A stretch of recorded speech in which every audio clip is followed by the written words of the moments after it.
不同功率的激光可以在相同物体表面留下不同颜色的痕迹。那么把物体表面不同坐标分别给到激光对应的功率，就可以得到一张激光绘制的图案。利用激光的热效应，对于一些不耐高温的材料，激光还可以在物体表面雕刻出浮雕效果，你就可以得到更有质感的图案。功率再大些，给它一个矢量轨迹，它就可以完成切割。前几期我做的卡雕就是这样制作的。Hello， 大家好，我是焦爱玩。激光雕刻机我已经分享过几期，彩色打印机呢大家也都很熟悉，刻刀、彩笔这都是大家从小就玩的。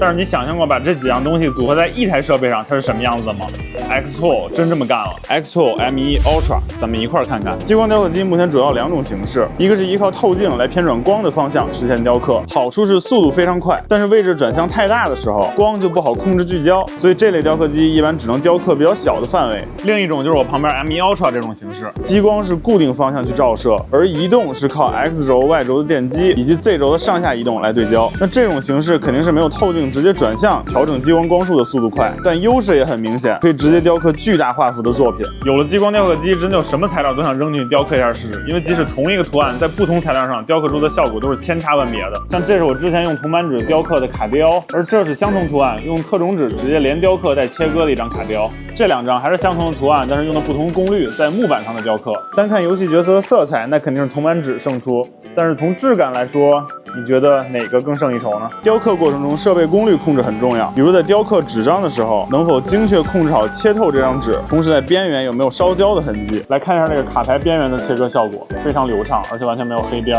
正反都是非常干净。换一张厚卡纸也是非常轻松的切割下来了，但是因为纸张比较厚，所以它切透的位置侧边会留下一些碳粉，用湿纸巾擦掉就可以了。卡片表面没有什么烧焦的痕迹。不过激光雕刻做出来的东西都是单色的，它只能让物体自身表面发生变化，来呈现出颜色的深浅区别。而这台雕刻机，它的轴和头是独立的，你可以轻松的取下这个头，给它换上一个彩色打印头，就可以在各种平面上进行彩色打印了。放上一张你喜欢的动漫角色，再切割。分分钟做出一套动漫周边，又有新的吃骨姿势了，还可以更换上画笔，绘制风格线条图案。机加工的笔图绘画，我还是第一次见。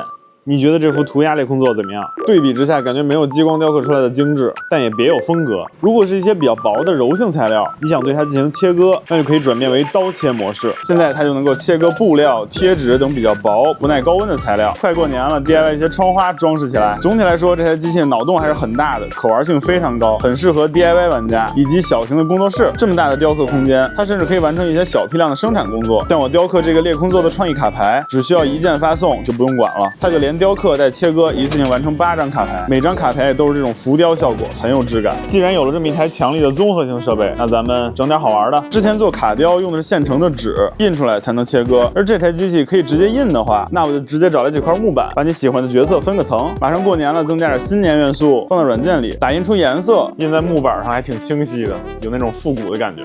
开切。图像放到软件里就可以自动提取边缘，换上激光头直接切割，最后简单组装一下。